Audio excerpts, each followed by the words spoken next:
बिस्मिल्लाहिर्रहमानिर्रहीम। अस्सलामुअलैकुम। इल्म की बात देखने वालों को राव कमर रिजवान नई वीडियो में खुश आमदीद कहता है।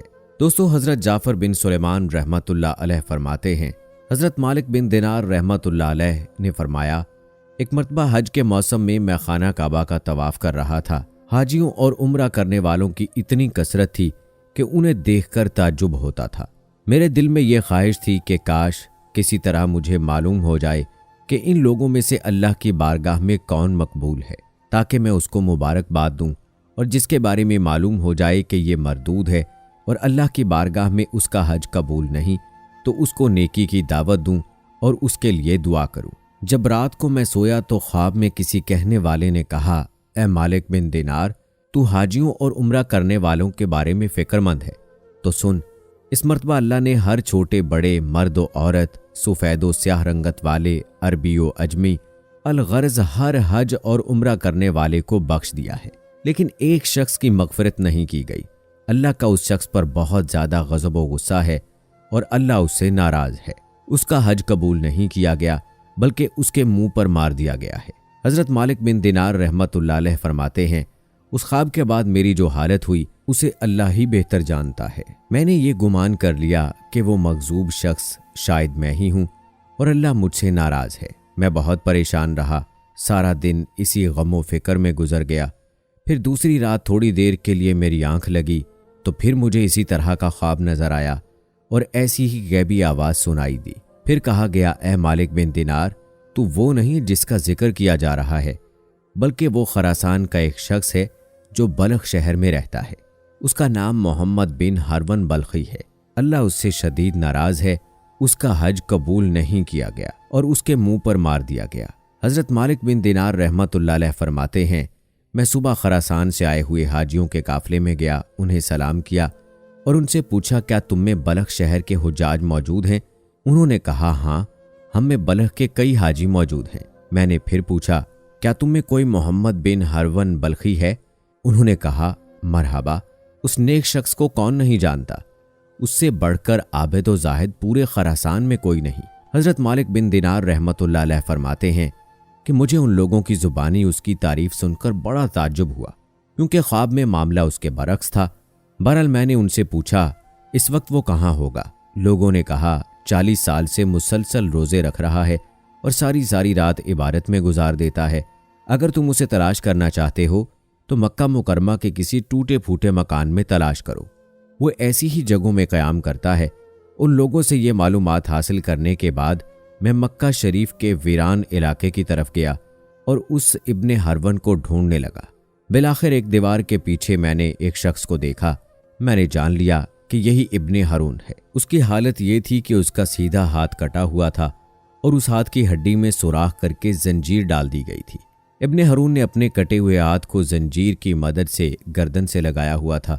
इसी तरह उसने अपने कदमों में भी बेड़ियां डाल रखी थीं और वो मशगूल इबादत था। जब उसने मेरे कदमों की आहट सुनी तो वो मेरी तरफ मतवज्जे हुआ और कहने लगा, ए अल्लाह के बंदे, तू कौन है और कहाँ से आया है?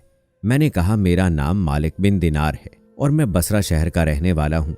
वो कहने लगा, अच्छा, तुम वही मालिक बिन दिनार रहमतुल्लाह अलैह हो जिनकी इल्मियत और ज़ुहद तकवा के डंके पूरे इराक में बज रहे हैं? मैंने कहा, आलम तो अल्लाह की ज़ात है और जाहिद व आबिद हज़रत उमर बिन अब्दुल अजीज़ रहमतुल्लाह अलैह हैं। वो अगर चाहें तो खूब ऐशो इशरत से ज़िंदगी गुजार सकते हैं, लेकिन बादशाहत के बावजूद उन्होंने ज़ुहद तकवा इख्तियार किया और दुनिया से बेरग़बती उनके अंदर बदरजहा उत्तम पाई जाती है। हमें तो दुनियावी नेमतें मुयस्सर ही नहीं, इसलिए उनसे दूर हैं। उसने मुझसे कहा, ए मालिक बिन दिनार, तुम मेरे पास किस लिए आए हो? अगर तुमने मेरे बारे में कोई ख्वाब देखा है तो बयान करो।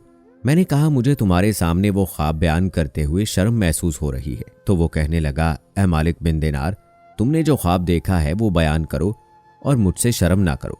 हज़रत मालिक बिन दिनार रहमतुल्लाह अलैह फरमाते हैं कि बिलाखिर मैंने उसे अपना ख्वाब सुनाया। ख्वाब सुनकर वो काफ़ी देर तक रोता रहा। फिर कहने लगा, ए मालिक बिन दिनार, मुसलसल 40 साल से मेरे बारे में हज के मौके पर इसी तरह का ख्वाब किसी नेक व जाहिद बंदे को दिखाया जाता है और उसे बताया जाता है कि मैं जहन्नमी हूँ। हज़रत मालिक बिन दिनार रहमतुल्लाह अलैह फरमाते हैं कि ये बातें सुनकर मैंने उससे पूछा, क्या तेरे और अल्लाह अज़्ज़ा वजल के दरमियान कोई बहुत बड़ा गुनाह हाइल है? उसने कहा, हाँ, मेरा गुनाह ज़मीन व आसमान और अर्श व कुर्सी से भी बड़ा है। मैंने कहा, मुझे तुम अपना वो गुनाह बताओ ताकि मैं लोगों को उसके इर्तिकाब से बचाऊं और उन्हें इस गुनाह से डराऊं जिसकी सज़ा तुम भुगत रहे हो। तो वो कहने लगा, ए मालिक बिन दिनार रहमतुल्लाह अलैह, मैं शराब का आदी था और हर वक्त शराब के नशे में मदहोश रहता था। एक मरतबा मैं अपने एक शराबी दोस्त के पास गया।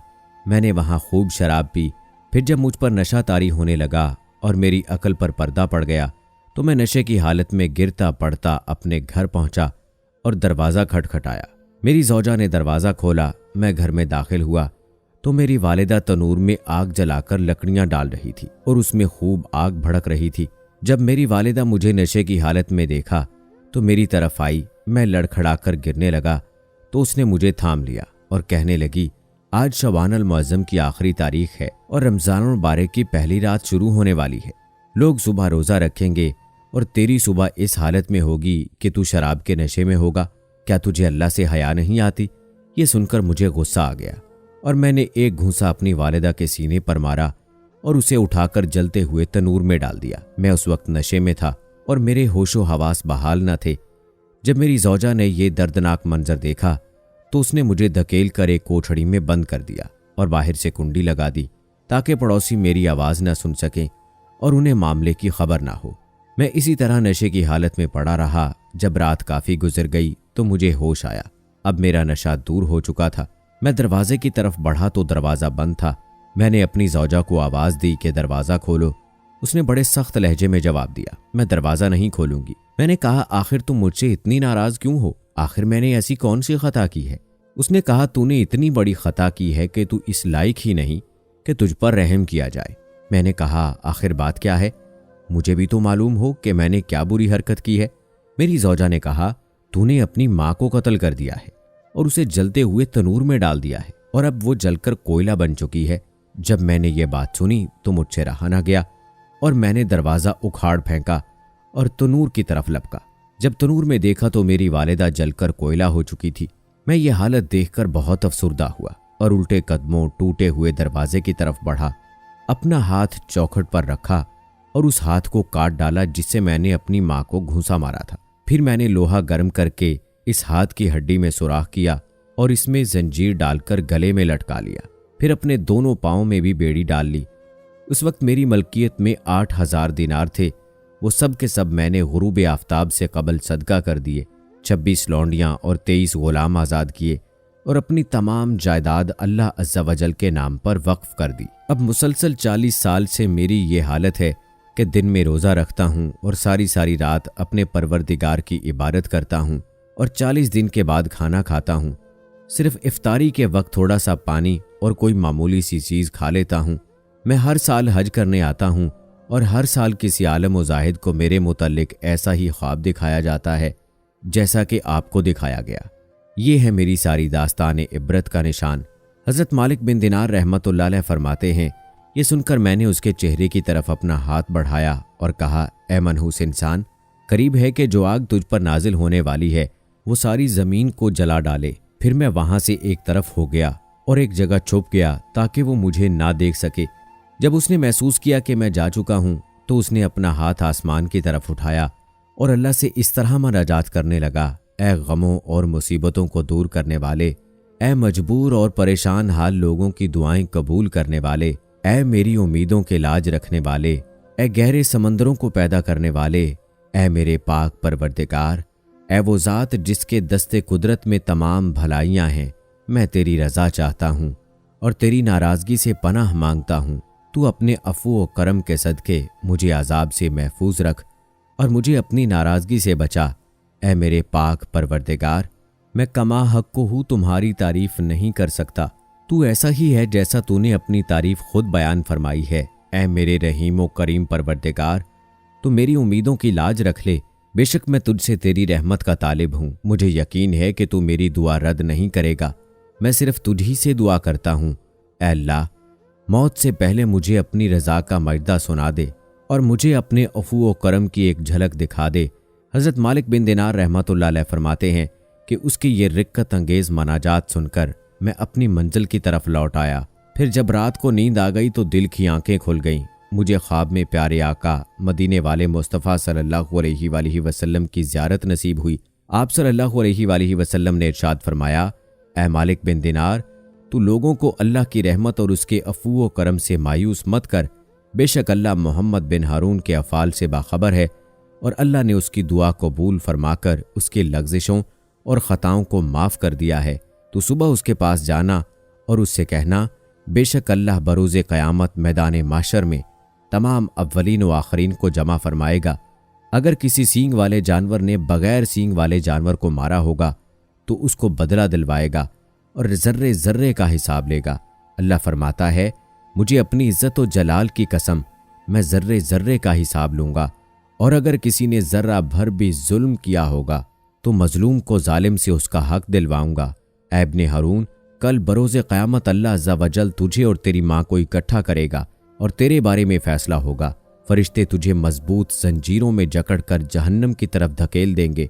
फिर तू दुनियावी 3 दिन और 3 रात के बराबर जहन्नम की आग का मज़ा चखेगा, क्योंकि अल्लाह फरमाता है, मैंने उसे और ये बात लाजिम कर ली है, मेरा जो बंदा भी नाहक की जान को कत्ल करेगा या शराब पिएगा तो मैं उसे जहन्नम की आग का मज़ा ज़रूर चखाऊंगा, गरचे वो कैसा ही बरगुजीदा क्यों ना हो। ऐ इब्ने हारून, फिर अल्लाह अज़्ज़ा वजल तेरी माँ के दिल में तेरे लिए रहम डालेगा और उसके दिल में ये बात डाल देगा कि वो अल्लाह से सवाल करे कि ऐ अल्लाह, तू मेरे बेटे को बख्श दे।